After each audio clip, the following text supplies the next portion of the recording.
Buenas noches, estimados colegas. Estamos en una edición más de su programa Rumbo Sostenible, programa producido por el capítulo de Ingeniería Agrícola del Consejo Departamental de Lima. Este programa lo hacemos con tal frecuencia que tratamos de alcanzar hacia temas de la actualidad y así contribuir en propuestas viables sectoriales.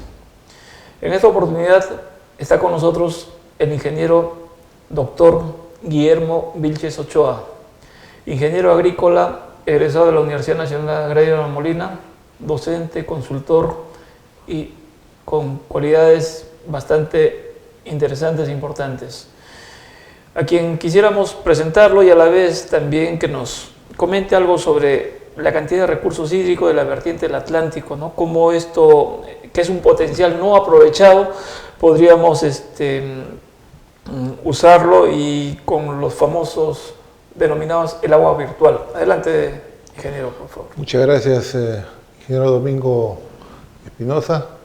Agradecerle la invitación y más que todo felicitarle por esta semana del ingeniero y muy especialmente a los ingenieros agrícolas y geógrafos. Bueno, respecto a su pregunta, bastante interesante, actualmente pues tenemos una ley de recursos hídricos en la que habla siempre de la escasez, de la cantidad, calidad, pero no habla del excedente que tenemos y del potencial que podemos comercializar a nivel internacional, que son las aguas del Atlántico, ¿no? La gran cantidad de la vertiente del Atlántico, las cuencas hidrográficas que conducen estas aguas al Atlántico se puede aprovechar en cualquier época del año.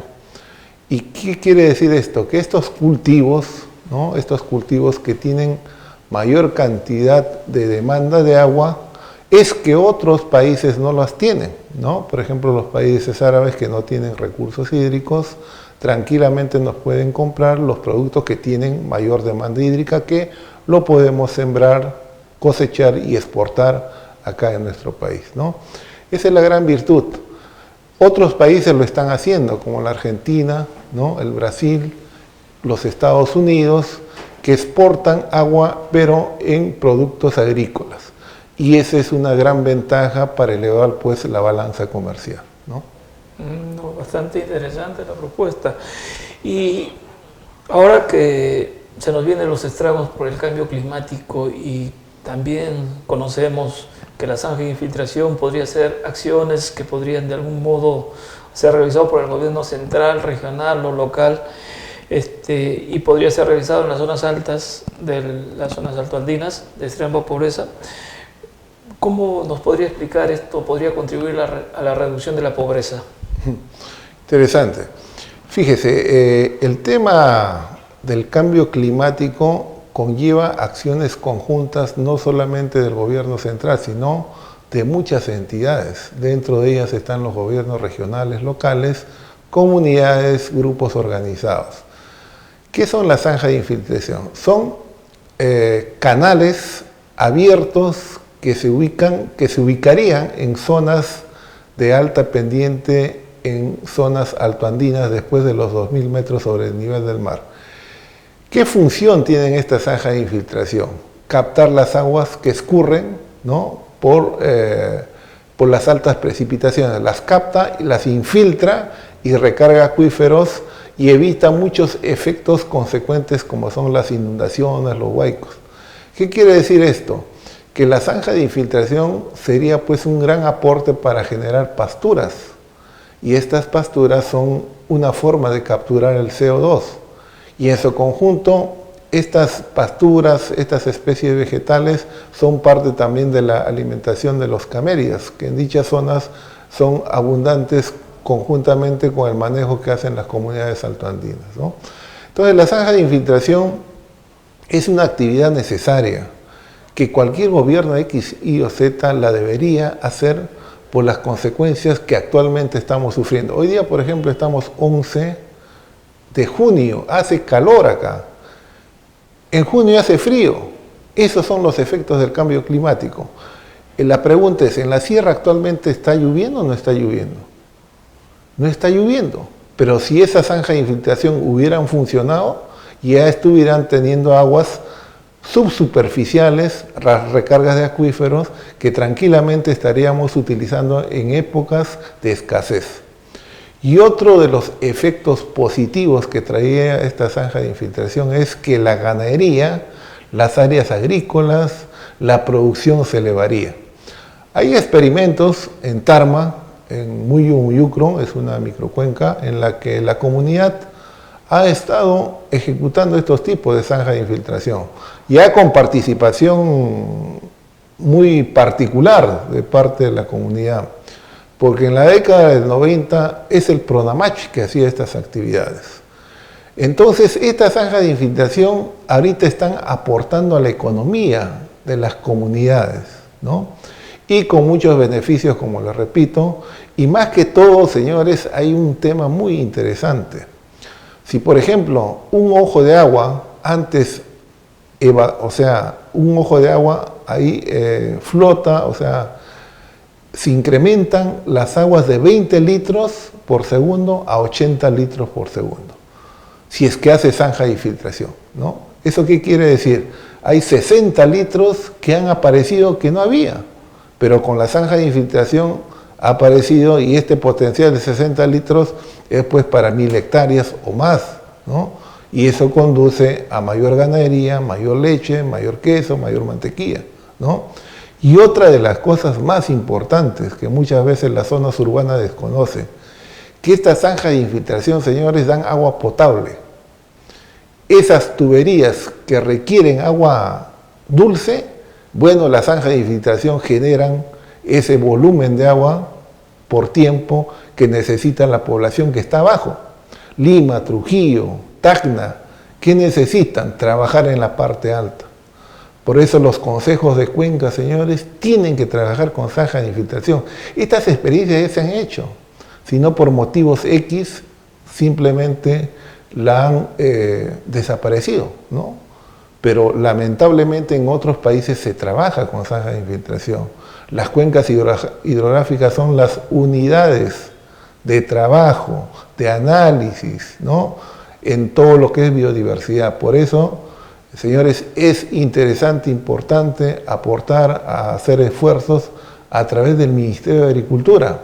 Esos tractores que están lamentablemente ahí sin piezas, sin mantenimiento, invertir, porque un tractor se avanza con 15 hectáreas al día. Ya podemos hacer relaciones aritméticas, cuánto haríamos en un año o 2 años. Prácticamente hasta podemos cubrir los 2 millones de hectáreas que la sierra necesita de zanja de infiltración. Interesante el poder usar estas acciones y puntualmente la zanja de infiltración. Entonces, conocemos que los recursos hídricos y el cambio climático son temas transversales y multidisciplinarios, ¿no? Y también fuera de que intervienen varias de las especialidades del colegio, también en los temas legales los abogados. Entonces la pregunta puntual es, ya se ha promulgado la ley de recursos hídricos, pero hay algo que nos falta desarrollar, fiscalizar, porque todavía muchos de los artículos o argumentos legales no entran en total operatividad. Sobre esto, ¿qué nos podría comentar, ingeniero Vilches? Bien, el tema legal hídrico actualmente se está ejecutando, ¿no? Tiene su reglamento, pero en el tema de ecosistemas acuáticos, es decir, en el tema de cambio climático, bajo el concepto de externalidades, pudiéramos decir, no tenemos muchas cosas claras, ¿no? Por ejemplo, actualmente existe ya el caudal ecológico a través de la ley y reglamento, no existe. Simplemente hay argumentos, hay posibilidades, hay reuniones entre agricultura y medio ambiente, los ministerios, pero no estamos llegando, ¿no? Todo lo que se habla, señores, a través del de la sostenibilidad es hacer esas acciones conjuntas. Si no las hacemos, simplemente no estamos haciendo trabajos de sostenibilidad, ¿no? Caudal ecológico es el caudal mínimo en cantidad y calidad y todo lo que es la parte social, ¿no? Un tema bastante álgido, pero se trabaja en conjunto, ¿no? Y lo que es cambio climático, pues obliga a tener cosas claras, ¿no? Si no tenemos el caudal ecológico, todos los gobiernos locales, en su gran mayoría, en casi el 95%, van a estar arrojando las aguas contaminadas poblacionales, industriales, mineras, sobre dichos cauces. Entonces, ¿qué significa aprobar leyes respecto a caudal ecológico de ecosistemas acuáticos? Es analizar, trabajar a través de los colegios de ingenieros departamentales en los diferentes lugares de nuestro país para hacer propuestas a través de gobiernos locales, universidades, ¿no? Progresivamente. ¿Esto quién lo tiene que hacer? Se me viene la idea que deberían hacer los alumnos del 8º o 9º ciclo de Ciencias de los Recursos Naturales, ¿no? Los ingenieros agrónomos, los ingenieros agrícolas, los ingenieros geógrafos, los ingenieros de biología y otras especialidades, ¿no? Entonces, eso conlleva a que ellos puedan tener una tesis ahorita, las tesinas, con la nueva ley la ley universitaria, por decir, ¿no? Otras son que hay que hacer brigadas, consultorías, para saber la cuantificación, porque si no tenemos números no vamos a poder manejar los recursos hídricos. Otros países lo tienen inventariado. Es un trabajo que tenemos que hacer y en base a esos resultados técnicos ya tenemos que promulgar legislación, ¿no? La legislación es interpretar las situaciones técnicas con el hecho de la lógica de la sostenibilidad. Si yo quiero vivir, debo tener agua, agua de buena calidad. Y si no tengo agua de buena calidad y si no tengo aire adecuado, voy a morir. Es una ley natural. Esa ley natural, transformarla a la ley de recursos hídricos, ¿no? Lo interesante, la propuesta y el marco general de perspectiva que da, porque el agua, la disponibilidad, la cuantificación de los recursos a todos nos hace que pensar, porque en torno a ello vamos a desarrollar actividades sectoriales. Entonces, también sabiendo que internacionalmente se están de alguna manera realizando procedimientos de normalización para la gestión de recursos hídricos, dado su experiencia de usted, ¿qué nos podría comentar? ¿Cómo nosotros podríamos apegarnos a estas regulaciones internacionales? Fíjese, actualmente no es que yo quiera hacer propaganda las ISOs son sistemas homogéneos de estándares que casi todos los países europeos y parte de los Estados Unidos trabajan con sistemas de normalización que son similares para lo que son comercio, transferencia, ¿no? Por ejemplo, el hecho de aplicar el ISO 14001 a todos los procesos de agua potable, de riego, trabajos relacionados a tratamiento de recursos hídricos, necesita una estandarización, procedimientos, ¿no? Y esos procedimientos van a ayudar, así como una regla básica, al cuidado del recurso hídrico, a la descontaminación del recurso hídrico, ¿no? Toda empresa seda en cualquier gobierno regional tendrá que adaptarse a las ISOs y también a nivel internacional ver cómo estamos avanzando en estos temas, ¿no? Como especie de indicadores, como especie de monitoreo, ¿no? Y nosotros podemos asimilarnos cómo está trabajando Europa, cómo está trabajando Estados Unidos, cómo está trabajando la China, ¿no? Bajo estos estándares internacionales, ¿no? Eso todavía no está hecho. Eso hay que trabajarlo, ¿no? Y eso debería exigir una modificatoria de la ley de recursos hídricos, ¿no? Para el avance más que todo, ¿no? Interesante la propuesta y nosotros en una oportunidad tuvimos ocasión de tener a un diplomático y él nos dejó un mensaje. Las cuencas no acaban en la frontera política, continúan y el recurso hídrico es transversal a estas fronteras, como también los otros recursos naturales. Es interesante la propuesta y yo creo que para la Autoridad del Agua, para diversos organismos, alcanzarle estos comentarios van a ser útiles para orientar algunas de sus decisiones que vayan a tomar. Quisiéramos preguntarle, conocemos que en Europa se reusan las aguas residuales, ¿no? Pero en el caso de Perú, en cuanto a la gestión de recursos hídricos, ¿cómo podría esto hacerlo los gobiernos regionales y locales, ¿no? O sea, ¿existiría un tratamiento mínimo de aguas residuales? Muy bien. Por ejemplo, ese tema es álgido. Ese tema hay que tratarlo en varios niveles, ¿no?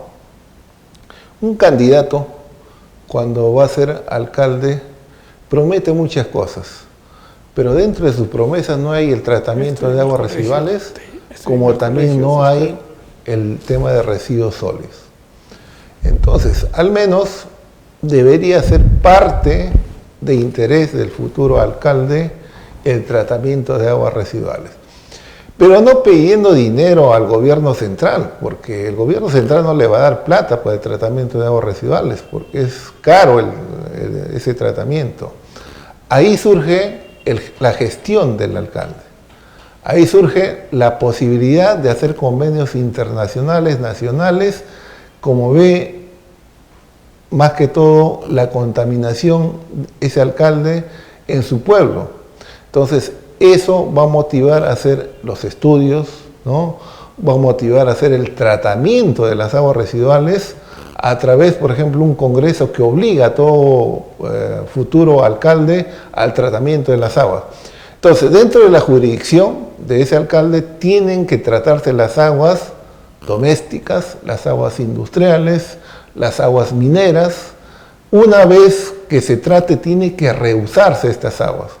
Estas aguas cuestan para el tratamiento y el reuso tiene que ser con muchos fines, dentro de ellos el agropecuario, que es el 80% de la demanda, o tiene que ser el reuso de las mineras, ¿no?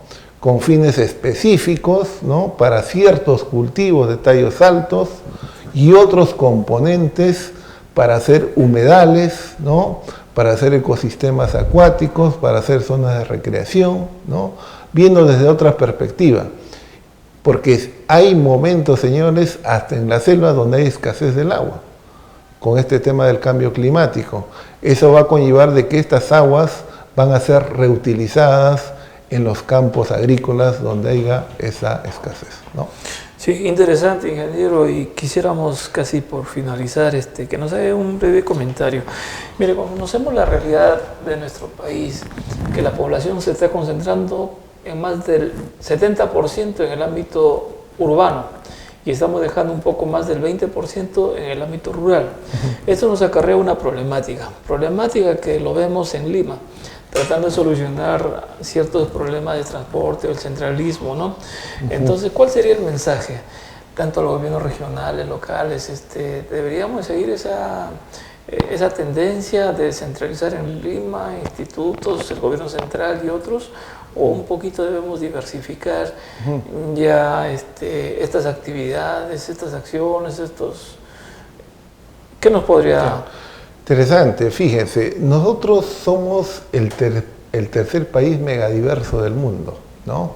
Creo que pocos saben de eso. Somos el 16 país dentro de los 186 países que más agua tiene. Tenemos muchos pisos ecológicos, ¿no?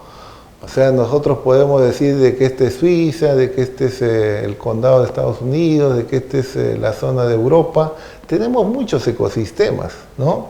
Y lamentablemente la realidad de nuestro país es que todos estamos bajando a la costa, pudiendo en las zonas tropicales, en las zonas andinas, generar los polos de desarrollo, ¿no? Ese es por un lado.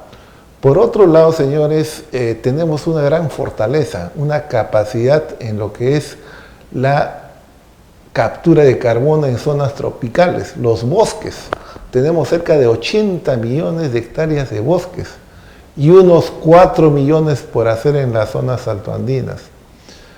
El hecho, señores, de cobrar $5 por tonelada métrica de estos 80 millones de hectáreas, en estas zonas generaría una gran actividad turística y otros efectos positivos de producción, de comercio relacionados a estos grandes polos de desarrollo.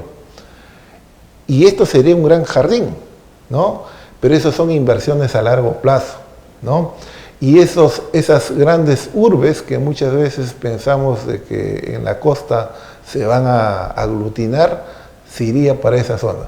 Imaginemos, ahorita Piura con lo que es agricultura, la gente está creciendo, ¿no? Si es en la parte de costa, pero también tenemos Ayabaca, tenemos las zonas, zonas turísticas de cada departamento, ¿no? Entonces la creación de polo de desarrollo está en función también de las carreteras, ¿no? En la década del 90 se inició con las carreteras. Si no hay carreteras, no va a haber producción, no va a haber dinamismo, ¿no? Entonces esa transversal, esa transandina es necesario desarrollarlo, ejecutarlo, ¿no? Y el otro paso son los trenes, ¿no?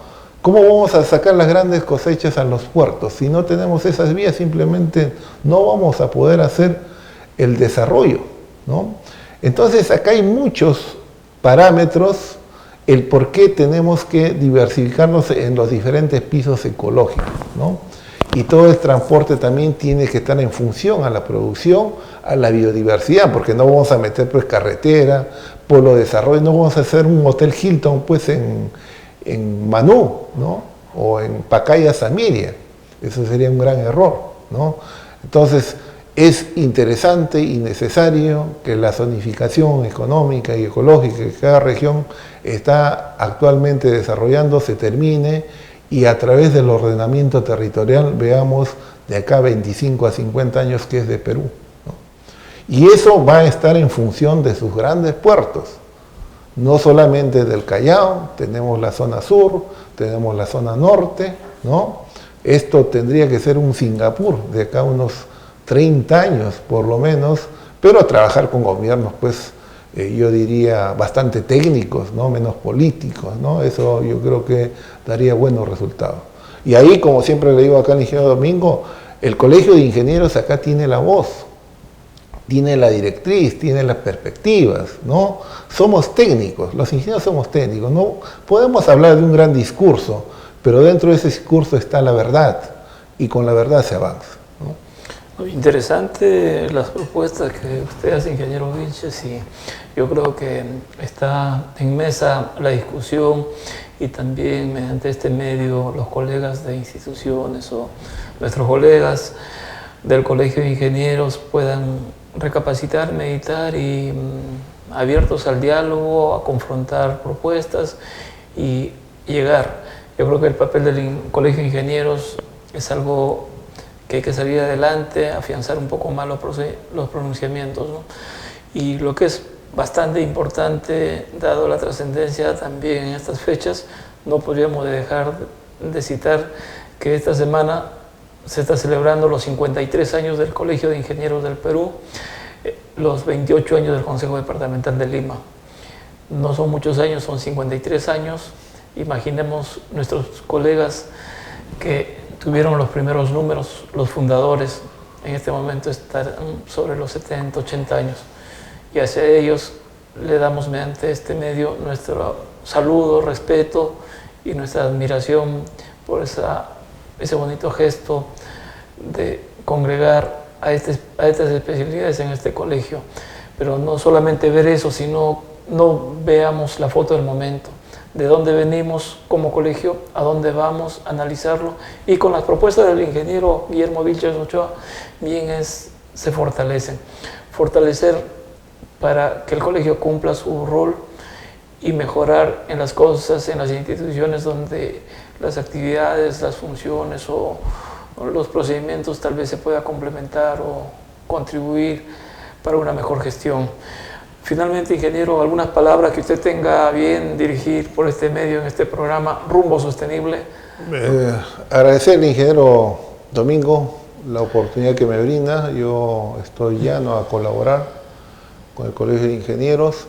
Es una institución muy respetable para mí por el hecho que siempre está en estos eventos, ¿no?